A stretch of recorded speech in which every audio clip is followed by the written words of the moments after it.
नमस्कार दोस्तों, उत्कर्ष की ऑनलाइन क्लास में आपका स्वागत है। आप सबको दोस्तों वेरी गुड इवनिंग।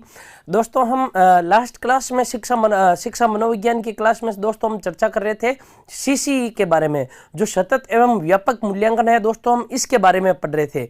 तो देखिएगा दोस्तों, अब आगे का जो है दोस्तों सेकेंड क्लास का, इसके बारे में पढ़ते हैं।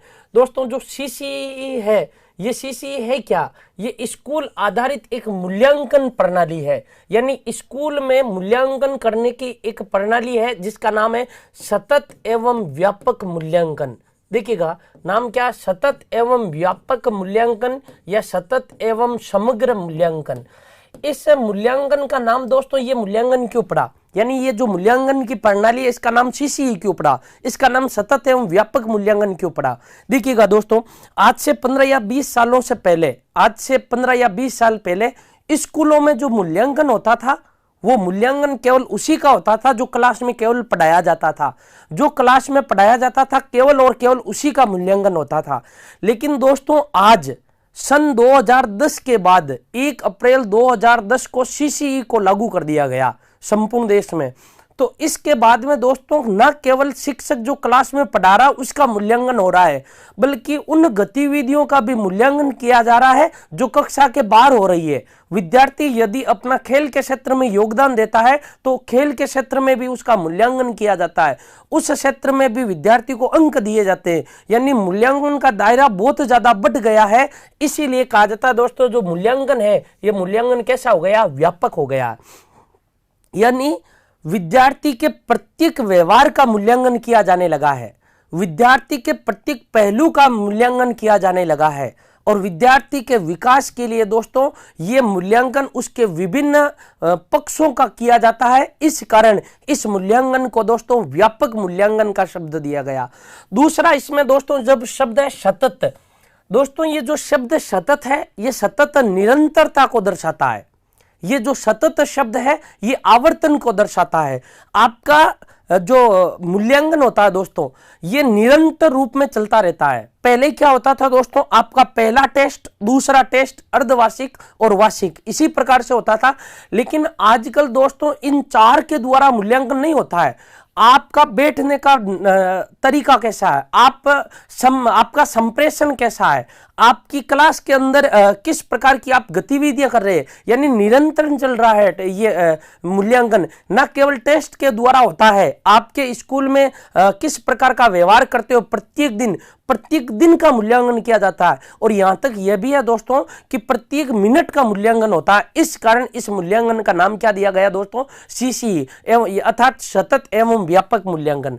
दोस्तों जो सीसीई है, सीसीई के अंतर्गत दोस्तों इस सततता से दोस्तों एक मूल्यांकन निकल कर आया, और एक मूल्यांकन निकल कर आया दोस्तों व्यापकता से। यानी देखिएगा वर्तमान में जो मूल्यांकन होता है दोस्तों, हम यूं कह सकते हैं मूल्यांकन के दो भाग होते हैं स्कूलों में। एक मूल्यांकन होता है जिसको दोस्तों कहा जाता है रचनात्मक मूल्यांकन। कौन सा मूल्यांकन? एक मूल्यांकन होता है दोस्तों वो कहलाता है रचनात्मक मूल्यांकन। रचनात्मक मूल्यांकन को ये दोस्तों संरचनात्मक मूल्यांकन कहा जाता है, ये याद रखिएगा। यानी रचनात्मक मूल्यांकन की उत्पत्ति सततता से हुई है, और व्यापकता से दोस्तों योगात्मक मूल्यांकन की उत्पत्ति हुई है। किस मूल्यांकन की? योगात्मक मूल्यांकन की। यानी देखिएगा इसको कहा जाता है दोस्तों फॉर्मेटिव यानी एफ, और इसको कहा जाता है सबमिटिव यानी एस। यानी इवैल्यूएशन यानी क्या हो जाएगा दोस्तों? असिस्टेंट यानी हो जाएगा टेस्ट या मूल्यांकन। यानी इसका नाम हो गया एफ है और इसका नाम क्या हो गया दोस्तों? एस है। देखिएगा पहले क्या होता था दोस्तों, आपका जैसे प्रथम टेस्ट हो गया। देखिएगा पहले ऐसे ही होता था दोस्तों, प्रथम परख या प्रथम टेस्ट हो गया। बाद में क्या होता था दोस्तों स्कूलों में, ये उस समय की दोस्तों घटना है जिस समय ये सीसीई नहीं था। उस समय दोस्तों एक प्रथम परख, द्वितीय परख, और उसके बाद में होती थी दोस्तों अर्धवार्षिक। उसके बाद में क्या होती थी दोस्तों? अर्धवार्षिक। और उसके बाद में होता था दोस्तों मेनली एग्जाम, जिसको हम क्या कहते थे? वार्षिक कहते थे। अर्धवार्षिक परख और इसके अलावा वार्षिक परख। पहले मूल्यांकन इस प्रकार से हुआ करता था, लेकिन आजकल दोस्तों मूल्यांकन इस प्रकार से नहीं होता है। मूल्यांकन के अलग अलग होता है, प्रथम परख, द्वितीय परख, अर्धवार्षिक और वार्षिक, इन्हीं 4 चरणों में होता था। यहां तक तो आपके समझ में आ गया है दोस्तों। लेकिन आजकल जो मूल्यांकन होता है वो इस पद्धति के आधार पर नहीं होता सीसीई में। सीसी में जो मूल्यांकन होता है दोस्तों, इस मूल्यांकन के 2 टर्म होते हैं, यानी इस मूल्यांकन को दोस्तों 2 भागों में विभाजित कर दिया है, यानी कुल 2 अवधियां होती है, 2 अवधियां। यानी यहां पर होगा आपका प्रथम टेस्ट, यहां पर होगा आपका सेकंड टेस्ट, और उसके बाद में एक होती है दोस्तों यानी पहला आपका जो टेस्ट होगा दोस्तों, इसका नाम दिया जाता है रचनात्मक मूल्यांकन। कौन सा मूल्यांकन? रचनात्मक मूल्यांकन। हालांकि दोस्तों ये पिछली क्लास में पढ़ा दिया था, लेकिन बहुत सारे विद्यार्थियों के कमेंट आए थे कि ये दोस्तों समझ में नहीं आया, इसलिए मैं आपको एक बार फिर समझा रहा हूं। देखिएगा, एक होता है रचनात्मक मूल्यांकन, फिर उसके बाद में अलग होता है दूसरा, यानी दूसरा टेस्ट कह सकते हो। पहला टेस्ट हो गया रचनात्मक मूल्यांकन और दूसरा हो गया रचनात्मक मूल्यांकन। दोस्तों ये रचनात्मक मूल्यांकन लिखने के बजाय मैं यदि आपके सामने FA लिख देता हूं तो आपको कोई समस्या नहीं होगी। रचनात्मक मूल्यांकन को अंग्रेजी में FA शॉर्ट फॉर्म हो गई। तो देखिएगा दोस्तों, आपका पहला होता है FA, पहला क्या होता है? FA यानी प्रथम रचनात्मक मूल्यांकन। दूसरा होता है F2। अब देखिएगा, एक 2 अवधियों में होता है, यानी ये मानिएगा एक 6 माह की अवधि होती है और दूसरा एक जो अवधि होती है वो 5 माह की अवधि होती है। एक वर्ष में 5 माह एक तरफ और 5 माह एक तरफ, यानी आपका एक वर्ष का जो पाठ्यक्रम होता है कुल 10 महीनों का होता है। 5 माह और 5 माह, कितनी अवधि ले ली हमने? 2। प्रथम अवधि में 2 टेस्ट होते हैं, पहले का नाम FA, दूसरे का नाम F2, और 2 FA होने के बाद में तीसरा होता है दोस्तों योगात्मक मूल्यांकन। इसको कहा जाता है SA1। क्या कहा जाता है? SA1 कहा जाता है, क्योंकि ये पहली बार ही हो रहा है। अब देखिएगा, दूसरी अवधि में दोस्तों जो होगा उसका नाम होगा FA3, FA3, क्योंकि 2 हो रखे, और उसके बाद में होगा FA4, FA4, और उसके बाद में दोस्तों होगा SA2, यानी एक SA पहले हो रखा है, इसलिए इसका नाम क्या होगा? SA2। तो देखिएगा, वर्तमान में जो मूल्यांकन होता है प्रथम प्रक, द्वितीय प्रक, अर्धवार्षिक और वार्षिक, इस आधार पर दोस्तों नहीं होता है। वर्तमान में जो होता है 4 FA होते हैं और 2 SA होते हैं। जैसे देखिएगा, FA1, FA2, SA, ये क्रम चलता है। पहले FA1 होगा, फिर FA2 होगा, फिर SA1 होगा। उसके बाद में यानी SA1 के बाद FA3, FA4 और SA2। अब देखिएगा, इनका कितना कितना अंक होता है, कितने कितने अंक का होता है दोस्तों। तो इसके अंतर्गत देखिएगा, सुनिएगा, ये होता है दोस्तों 10% का, यानी आपके यदि 100% है उसमें से 10% का FA1। जो सेकंड होगा दोस्तों ये भी 10% का होगा, और जो FA3 होगा दोस्तों ये भी 10% का होगा, और FA4 होगा ये भी 10% का होगा। यानी जितने भी FA होते हैं, FA होते हैं, यानी जितने भी रचनात्मक मूल्यांकन होते हैं दोस्तों, वो रचनात्मक मूल्यांकन 10% का होता है। एक यानी कुल रचनात्मक मूल्यांकन एक वर्ष में कितने होते हैं दोस्तों? 4 होते हैं। तो कुल कितने प्रतिशत? 40%। अब देखिएगा, SA होता है दोस्तों 30% का। कितने प्रतिशत का? 30% का। और FA जो 2 होता है दोस्तों, ये FA2 भी कुल कितने प्रतिशत का होता है? 30% का होता है। अब यदि यहां से आपको दोस्तों प्रश्न पूछ ले, देखिएगा कई प्रकार के प्रश्न आ सकते हैं दोस्तों। ये कहलाती है दोस्तों फर्स्ट टर्म, ये कहलाता है फर्स्ट टर्म, और इसको कहा जाता है प्रथम अवधि। फर्स्ट टर्म या प्रथम अवधि भी कह सकते हैं। इसको बोल सकते हैं दोस्तों 5 माह। इसको ये हो गई दोस्तों द्वितीय अवधि। प्रथम अवधि और द्वितीय अवधि, यानी मूल्यांकन कुल कितनी अवधियों में? 2 अवधियों में। अब आपसे प्रश्न ये पूछा जाएगा दोस्तों, प्रथम अवधि का प्रथम मूल्यांकन कौन सा होता है? FA1। आ गई बात समझ में? प्रथम अवधि का दूसरा मूल्यांकन क्या कहलाता है? FA2। प्रथम अवधि का तीसरा मूल्यांकन क्या कहलाता है? SA1। या फिर प्रश्न ऐसे पूछ ले कि प्रथम अवधि का अंतिम मूल्यांकन क्या कहलाता है? तो आपके सामने प्रथम अवधि ये रही, और प्रथम अवधि का अंतिम मूल्यांकन क्या कहलाता है? SA1 कहलाता है। अब देखिएगा, प्रथम अवधि में कुल रचनात्मक मूल्यांकन कितने प्रतिशत का होता है? तो आपसे पूछा क्या जाएगा? कुल रचनात्मक मूल्यांकन। तो 10% ये हो गया, 10% ये हो गया, 20% का। और यदि पूछ ले एक अवधि में रचनात्मक मूल्यांकन कितने प्रतिशत का? एक अवधि में तो 30% का। अगली बात समझ में? अब देखिएगा, इसी प्रकार द्वितीय अवधि का प्रथम, द्वितीय और अंतिम मूल्यांकन क्या हो गया? SA2 हो गया। अब आपसे प्रश्न ये पूछ ले कि एक वर्ष के पाठ्यक्रम में कुल रचनात्मक मूल्यांकन कितने होते हैं? 4। कितने होते हैं? 4। प्रत्येक 2 रचनात्मक मूल्यांकन के बाद में क्या होता है? योगात्मक मूल्यांकन। प्रत्येक 2 रचनात्मक मूल्यांकन के बाद योगात्मक मूल्यांकन। कुल योगात्मक मूल्यांकन कितने होते हैं? 2।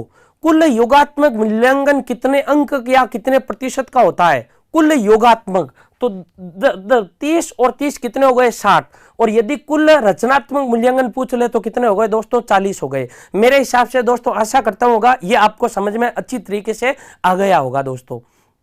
तो देखिएगा दोस्तों, ये आपको समझ में आ गया तो दोस्तों हम आगे बढ़ते हैं। एक बार आप इसका स्क्रीनशॉट लीजिए दोस्तों। बहुत सारे विद्यार्थी बोल रहे हैं एक बार फिर से समझाओ दोस्तों। जिनको समझ में नहीं आया वीडियो समाप्त होने के बाद में बैक में जाना और एक बार पुनः समझना। जो अभी अभी जुड़े हैं दोस्तों उनको मैं बता दूं कि एक अवधि का कुल कितना हो गया 50% और दूसरे अवधि का कुल कितना हो गया 50% हो गया। इस प्रकार से आगे बढ़ते हैं दोस्तों। ये रचनात्मक मूल्यांकन के तत्व क्या होते हैं, रचनात्मक मूल्यांकन के उपकरण क्या होते हैं, या फिर हम यूं कह सकते हैं सीसी के किस प्रकार के तत्व होते हैं, किस प्रकार के उपकरण होते हैं, इनके बारे में पढ़ते हैं दोस्तों।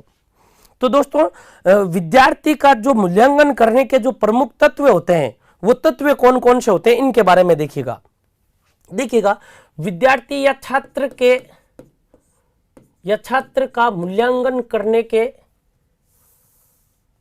छात्र के मूल्यांकन करने के प्रमुख तत्व, छात्र के मूल्यांकन करने के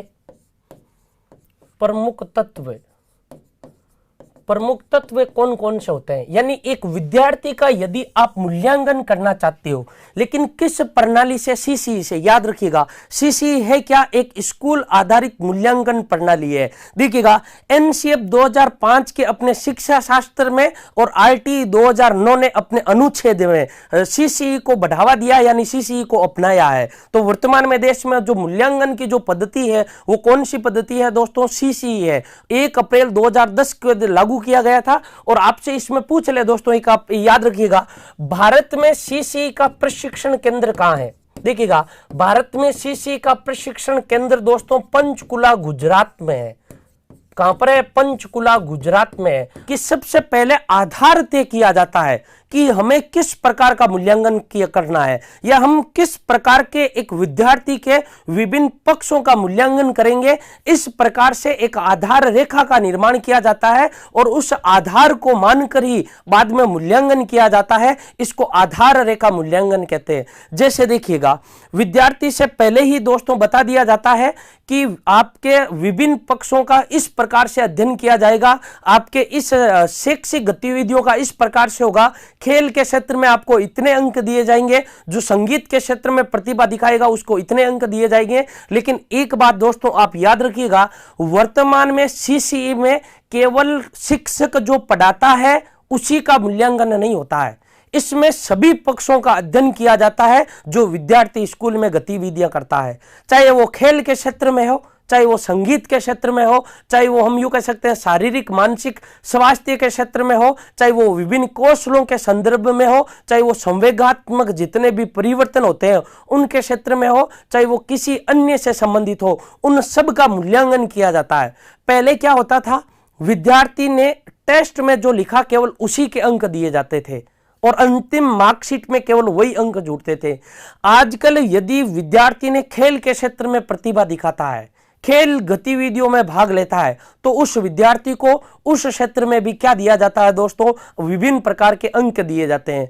और ये क्या कहलाता है दोस्तों, यानी इतना व्यापक मूल्यांकन हो गया है। इसीलिए तो इसमें शब्द क्या जुड़ा है दोस्तों, व्यापक शब्द जुड़ा है, इसीलिए इसको व्यापक मूल्यांकन कहा जाता है। सतत इसलिए कहा जाता है दोस्तों क्योंकि निरंतर रूप में चलता रहता है। पहले आपका टेस्ट 2 महीने के बाद में होता था, उसके 1 महीने बाद सेकंड टेस्ट, लगभग दिसंबर के अंदर दोस्तों, जुलाई में जब स्कूल खुलती, दिसंबर में आपकी हाफ ईयरली होती थी, मार्च या अप्रैल में कौन सा एग्जाम होता था, आपका मेन एग्जाम होता था। लेकिन आजकल पहले दिन से ही विद्यार्थी का मूल्यांकन होने लगता है स्कूलों में। पहले दिन ही यह देखा जाता है विद्यार्थी किस क्षेत्र में किस प्रकार से भाग ले रहा है, उसको भी अंक दिए जाते हैं। यानी इतना दोस्तों होता है, इतना मूल्यांकन होता है, इस कारण कहते हैं यह सतत चलता रहता है। विद्यार्थी के फर्स्ट डे से लेकर विद्यार्थी के लास्ट डे तक मूल्यांकन होता है। इस कारण सततता, निरंतरता या आवर्तन को यह मूल्यांकन दर्शाता है। इसलिए दोस्तों इस मूल्यांकन का नाम क्या पड़ा, सीसीई, यानी सतत एवं समग्र या सतत एवं व्यापक मूल्यांकन कहलाया। दोस्तों इस मूल्यांकन के जो आधार प्रमुख तत्व है, इस प्रकार का पहले ही आधार तय कर लिया जाता है कि हमें इन तत्वों से क्या करना है, मूल्यांकन करना है। इसीलिए आधार रेखा मूल्यांकन इसका यह प्रथम तत्व है। दूसरा तत्व होता है दोस्तों आरंभिक योजना बनाना। इस प्रकार करने के बाद में दोस्तों विद्यार्थी से संबंधित यानी मूल्यांकन से संबंधित क्या बनाई जाती है दोस्तों, योजना बनाई जाती है, जिसको कहा जाता है आरंभिक योजना। आपको किस प्रकार से मूल्यांकन करना है। यदि आप पहले योजना बनाते तो पहले योजना बनानी क्या थी, पहले स्पष्ट था 2 टेस्ट लेने, एक हाफ ईयरली लेना और एक मेन एग्जाम होगा, ये आधा योजना बन गई। लेकिन आज योजना यह बनाई जाती है कि खेल के क्षेत्र में किस प्रकार से मूल्यांकन करना है, संगीत के क्षेत्र से विद्यार्थी का किस प्रकार से मूल्यांकन करना है। इस प्रकार की जो दोस्तों योजना बनाई जाती है, इस योजना को आरंभिक योजना कहा जाता है। इसके अलावा दोस्तों समूह शिक्षण, देखिएगा समूह शिक्षण, या हम यूं कह सकते हैं समूह शिक्षण को कक्षा शिक्षण, समूह शिक्षण या कक्षा शिक्षण। देखिएगा समूह शिक्षण का अर्थ यह होता है दोस्तों, जब हम बहुत बड़े समूह को एक साथ में पढ़ाते हैं, एक साथ में शिक्षण अधिगम प्रक्रियाएं घटित होती है, तो इसको समूह शिक्षण कहा जाता है। आजकल दोस्तों सर्वाधिक बल दिया जाता कक्षा शिक्षण पर, समूह शिक्षण पर। इस प्रकार से भी क्या होने लगा है दोस्तों, मूल्यांकन होने लगा है।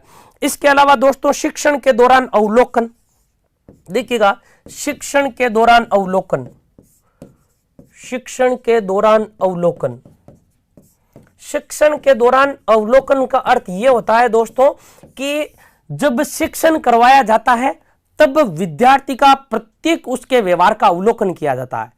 यानी 5 इंद्रियों के द्वारा विद्यार्थी को देखा जाता है, प्रत्येक गतिविधि को देखा जाता है और यह देखा जाता है ये विद्यार्थी किस प्रकार की अंत्यक्रिया करता है, ये विद्यार्थी किस प्रकार की अनुक्रिया करता है। इस प्रकार का भी दोस्तों आजकल क्या होने लगा, मूल्यांकन होने लगा। तो दोस्तों ये मूल्यांकन के क्या है, प्रमुख तत्व है। नंबर 6 दोस्तों, मूल्यांकन के जितने भी अन्य उपकरण होते हैं उन अन्य उपकरणों का प्रयोग, मूल्यांकन के अन्य उपकरणों का प्रयोग, मूल्यांकन के अन्य उपकरणों का प्रयोग, मूल्यांकन के अन्य उपकरणों का प्रयोग, यानी सीसी के अंतर्गत जितने भी अन्य उपकरण होते हैं उन सब का क्या किया जाने लगा है दोस्तों, मूल्यांकन। यानी शिक्षण योजना में बदलाव। नंबर 7, शिक्षण योजना में बदलाव, शिक्षण योजना में बदलाव। शिक्षण योजना में भी कई बार क्या करते हैं, बदलाव करते हैं। इसके अलावा मैंने बताया दोस्तों 4 ऐसे होते हैं, 2 ऐसे होते हैं, यानी हम लिख सकते हैं 2 रचनात्मक।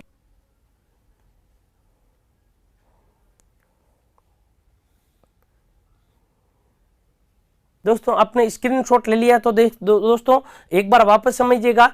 छात्र के जो मूल्यांकन करने के जो प्रमुख तत्व होते हैं, ये प्रमुख तत्व इस प्रकार के 9 प्रमुख तत्व होते हैं दोस्तों। देखिएगा आगे पढ़ते हैं दोस्तों। मूल्यांकन के जो उपकरण होते हैं वो उपकरण कौन कौन से होते हैं, मूल्यांकन के उपकरण, यानी मूल्यांकन किन किन उपकरणों से किया जाता है सीसी के अंतर्गत। मूल्यांकन के प्रमुख उपकरण, मूल्यांकन के प्रमुख उपकरण। देखिएगा मूल्यांकन सीसी में जब भी दोस्तों मूल्यांकन किया जाएगा, सतत एवं व्यापक मूल्यांकन में जब भी मूल्यांकन इस पद्धति के द्वारा किया जाता है तो मूल्यांकन किस प्रकार से किया जाता है।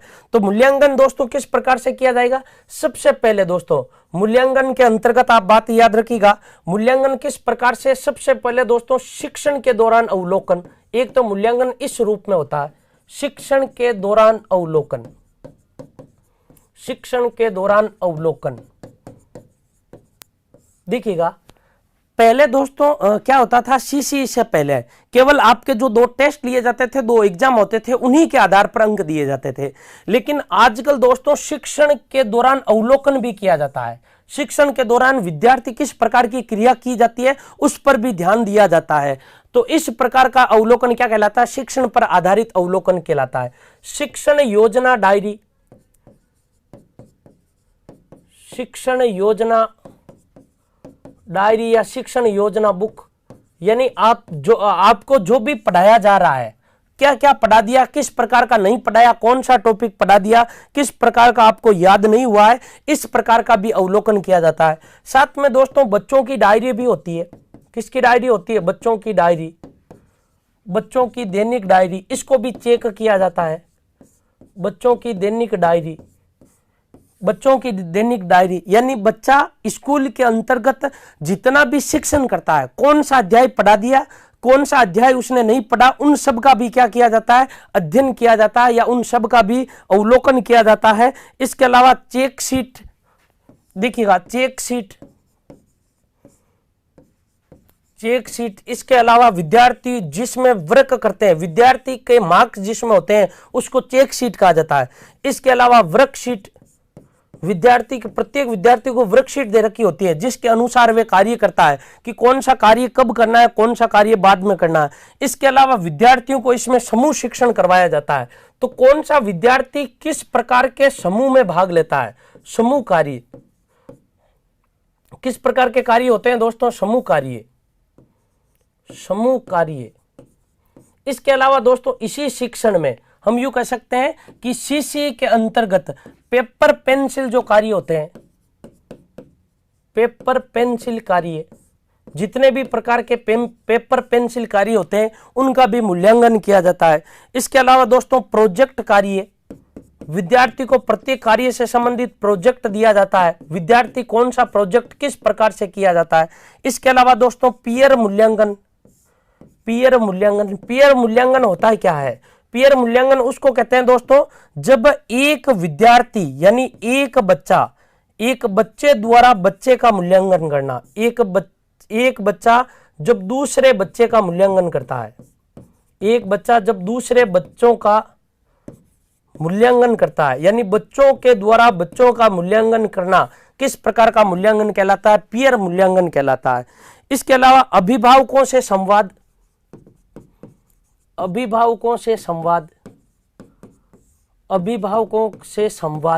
इसके अलावा दोस्तों साथी शिक्षकों से संवाद,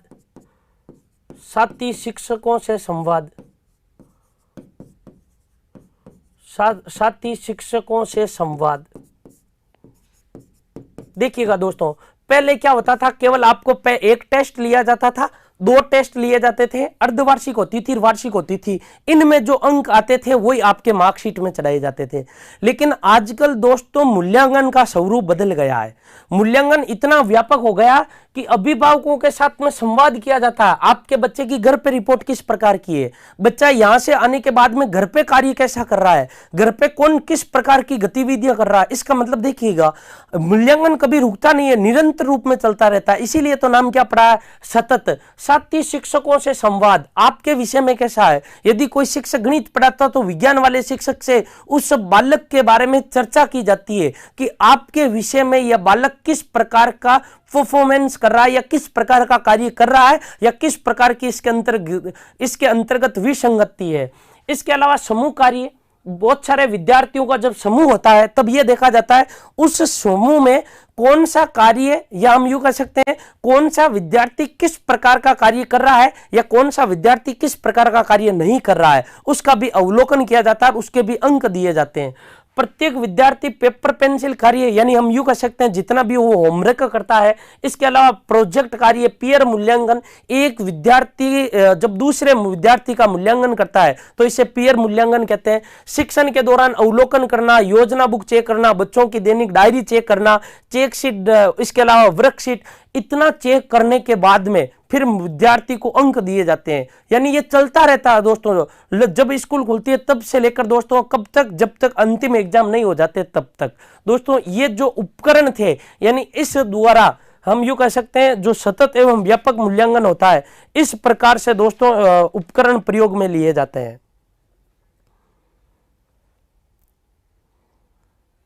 तो दोस्तों देखिएगा जो ग्रेडिंग सिस्टम होती है दोस्तों, वो ग्रेडिंग सिस्टम या ग्रेडिंग स्केल जो होती है वो किस प्रकार की होती है, इसके बारे में देखिएगा।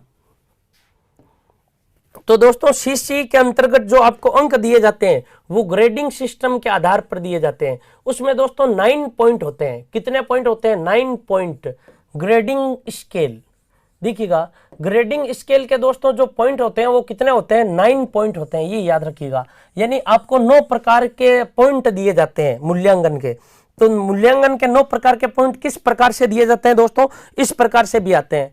एक तरफ तो आपके मार्क्स देखे जाते हैं, आपके मार्क कितने आए, मार्क्स, और दूसरी तरफ आपको क्या दी जाती है दोस्तों? ग्रेड दी जाती है कि आपको किस प्रकार की ग्रेड मिलेगी, कितने अंक आने के बाद में। एक तरफ आपके मार्क्स होंगे, अंक होंगे, और दूसरी तरफ आपकी क्या होगी? ग्रेड होगी। देखिएगा इसको कैसे समझोगे, यदि 91 से लेकर 100 के मध्य आपके अंक है तो आपको ग्रेड क्या रहेगी। तो देखिएगा 91 से 10 कम कीजिएगा, क्या हो जाएगा 81, उसके बाद में क्या हो जाएगा 71, उसके बाद में क्या हो जाएगा 61 और इसके बाद में क्या हो जाएगा 51। तो यहां तक मेरे हिसाब से किसी को कोई समस्या नहीं होगी दोस्तों 51 तक। और 51 से भी 10 कम करे तो क्या हो जाएगा दोस्तों 41 हो जाएगा। अब इधर वाला डिजिट क्या लिखा जाएगा दोस्तों 90, इधर 10 कम करो 80, इधर कम करो 70 और इधर इस प्रकार के से कम करने से क्या हो जाएगा दोस्तों 40 हो जाएगा। अब आपको याद ये रखना दोस्तों 40 से लेकर, यानी हम यूं कह सकते हैं दोस्तों 80 और उसके बाद में ये यहां पर क्या हो जाएगा दोस्तों 60 और इस प्रकार से क्या हो जाएगा 50। एक तो ये होता है दोस्तों, यहां तक तो मेरे हिसाब से कोई समस्या नहीं है, प्रत्येक 10 का डिस्टेंस है। लेकिन दोस्तों उसके बाद यानी ये कहां से कहां तक हो गया 40 से लेकर 50 तक हो गया। इसमें तो आपको कुछ भी याद नहीं रखना है दोस्तों। इसमें क्या दिए जाते हैं, इसमें आपको दिए क्या जाएंगे दोस्तों ए स्टार। देखिएगा इसमें ए आएगा, इसमें भी ए आएगा, देखिएगा डबल ए है, यहां तक समझिएगा आप। देखिएगा यहां तक आपको कोई तकलीफ नहीं होगी समझने में। हमने क्या किया प्रत्येक को 2 दे, यानी ए हो गया, बी डबल ए हो गया, डबल बी हो गया, डबल सी हो गया। और यहां पर कितने का डिस्टेंस है 10 का, यानी 40 से 50, 40 से 50 याद रखिएगा 40 के ऊपर ऊपर के लिए है। या तो इसको बोलते हो हम, या इसको बोल सकते हैं A1 A2, B1 B2, C1 C2, या तो इसको इस प्रकार से कर सकते हैं। या फिर दोस्तों इसके आगे हम क्या दे सकते हैं दोस्तों, इसके आगे दे सकते हैं डबल स्टार और इसके आगे आ जाएगा 1 स्टार। अब आपको यहां पर ये कंफ्यूज नहीं होना है। देखिएगा डबल स्टार यहां नहीं आएगा, या तो इसको दिया जाएगा ए डबल स्टार और इसको दिया जाएगा ए स्टार, या इसको अंक में दिया जाएगा तो A1, या इसका क्या हो जाएगा A2 हो जाएगा दोस्तों। तो ये रहेगा, या तो ए डबल स्टार, देखिएगा ए डबल स्टार जो 90 से लेकर 100 के मध्य हो उसको ए डबल स्टार दिया जाता है, और जो 81 से लेकर 90 यानी 81 से लेकर 90 तक हो उसको ए स्टार दिया जाता है। या फिर हम इसका नाम लिख सकते हैं A1 या A2।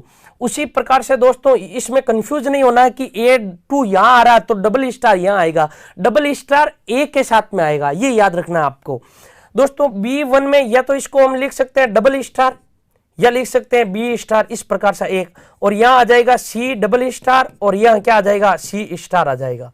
तो यहां तक मेरे हिसाब से आपको समझ में आ गया होगा दोस्तों।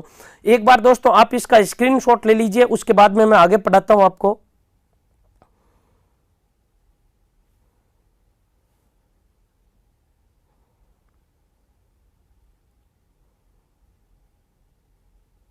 देखिएगा उसके बाद में कैसा होगा दोस्तों 40 से नीचे, यानी हमने लास्ट कहां छोड़ा था दोस्तों 40, और यहां क्या आएगा दोस्तों 33 आएगा, ये याद रखिएगा। देखिएगा हमने 41 से छोड़ा तो 41 से 31 नहीं आएगा, यहां पर क्या आएगा 33, और यहां अंतिम क्या रहेगा 32, और यहां क्या रहेगा 20, और इसके अलावा क्या हो जाएगा दोस्तों 20 से कम।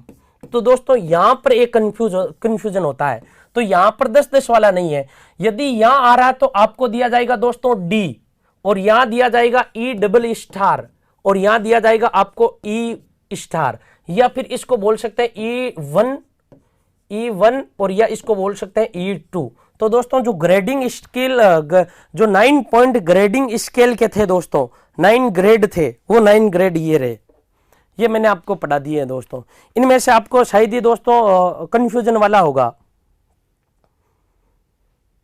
इसके अलावा दोस्तों सीसी के अंतर्गत जो 6 मूल्यांकन होता है, देखिएगा एक तो होता है दोस्तों शैक्षिक मूल्यांकन और दूसरा होता है शैक्षिक मूल्यांकन।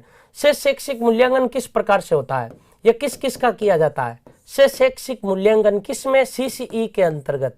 तो सीसीई के अंतर्गत दोस्तों जो शैक्षिक मूल्यांकन होता है वो किस प्रकार से होता है दोस्तों, इसके अंतर्गत विभिन्न बिंदु होते हैं। जैसे देखिएगा आपके अंतर्गत किस प्रकार के कौशल है, देखिएगा 4 बिंदु होते हैं। शैक्षिक मूल्यांकन के अंतर्गत दोस्तों विभिन्न प्रकार के जो कौशल होते हैं उन कौशलों का क्या किया जाता है, मूल्यांकन किया जाता है। जितने भी प्रकार के कौशल होते हैं वो कौशल दोस्तों जीवन से संबंधित हो सकते हैं, यानी जीवन कौशल जितने भी होते हैं दोस्तों, चाहे वो संगीत से हो, चाहे वो खेल से हो, किसी भी क्षेत्र से हो, एक तो जीवन कौशल का मूल्यांकन किया जाता है। दूसरा मानसिक कौशल का, यानी तर्क चिंतन, देखिएगा तर्क, चिंतन, कौशल, इनका मूल्यांकन किया जाता है। देखिएगा, एक तो होता है शैक्षिक मूल्यांकन। शैक्षिक मूल्यांकन किसको कहते हैं दोस्तों? शैक्षिक मूल्यांकन उसको कहते हैं जिसमें विषयों का, यानी कक्षा में जो आपको पढ़ाया गया है उसका मूल्यांकन करना। दूसरा होता है शैक्षिक मूल्यांकन, कक्षा के अलावा जितने भी जीवन कौशल होते हैं, आपके सोचने का तरीका किस प्रकार का होता है। इसके अलावा दोस्तों आपके अंदर सामाजिकता कितनी है, सामाजिक कौशल। देखिएगा, सामाजिक कौशल। इसके अलावा दोस्तों संवेगात्मक कौशल, ये प्रमुख कौशल होते हैं। शैक्षिक जितना भी मूल्यांकन होता है दोस्तों, ये मूल्यांकन के 4 प्रमुख बिंदु होते हैं। यानी आपको स्कूल में ये सारे भी मूल्यांकन में देखे जाते हैं, आपको ये नहीं पढ़ाए जाते हैं, फिर भी देखा जाता है आपका खेल के क्षेत्र में कितना योगदान है, आपका संगीत के क्षेत्र में कितना योगदान है। इस प्रकार का भी आपका विभिन्न जितने भी गतिविधियां होती है स्कूल में, उन गतिविधियों में आपने कौन कौन सी गतिविधियों में भाग लिया है, इस प्रकार का। मानसिक शक्ति कैसी है आपकी, इसमें यह नहीं देखे जाते आपके अंदर तर्क, नंबर भले ही अच्छे नहीं आए हो लेकिन आपका तर्क और चिंतन का कौशल कैसा है। सामाजिक, दया, करुणा, ये जितने भी सामाजिकता के मूल्य होते हैं, दया, करुणा, ये इस प्रकार के सामाजिक कौशल, प्रेम, मित्रता, सद्भावना, ये सामाजिक कौशल है। संवेगात्मक कौशल, क्रोध कितना आता है और इसके अलावा क्रोध पर कितना कंट्रोल है, संवेगों से संबंधित ये जितने भी होते हैं दोस्तों, ये शैक्षिक मूल्यांकन होता है। तो दोस्तों आपका जो ये सीसी था, ये सीसी दोस्तों आपका पूर्णतः कंप्लीट हो गया है। तो दोस्तों एक तो आपको इसका पार्ट 1 आपको कल पढ़ाया था और ये इसका पार्ट 2 था। तो दोस्तों तो सीसी के बारे में दोस्तों हमने चर्चा कर ली है। दोस्तों कल जो क्लास रहेगी दोस्तों आपके लिए, कल आपके क्लास विशेष रूप से जो यूपी टेट का एग्जाम है दोस्तों 18 तारीख को, उसके जितने भी महत्वपूर्ण प्रश्न होते हैं, जितने भी पूरे सिलेबस के और जितनी भी व्याख्या होगी दोस्तों, उनके किस प्रकार से प्रश्न आपके आ सकते हैं और किस प्रकार से दोस्तों आपको सोल्व करना है पेपर। तो दोस्तों इसके बारे में दोस्तों हम कल चर्चा करेंगे कि किस प्रकार के प्रश्न आ सकते हैं आपके। तो कल जो क्लास रहेगी दोस्तों वो विशेष रूप से यूपी टेट के लिए रहेगी और वो दोस्तों एमपी टेट के लिए भी इंपॉर्टेंट रहेगी। तो दोस्तों नमस्कार, हम कल फिर मिलते हैं। Click on the subscribe button to subscribe to our channel. Press the bell icon on the YouTube app and never miss another update.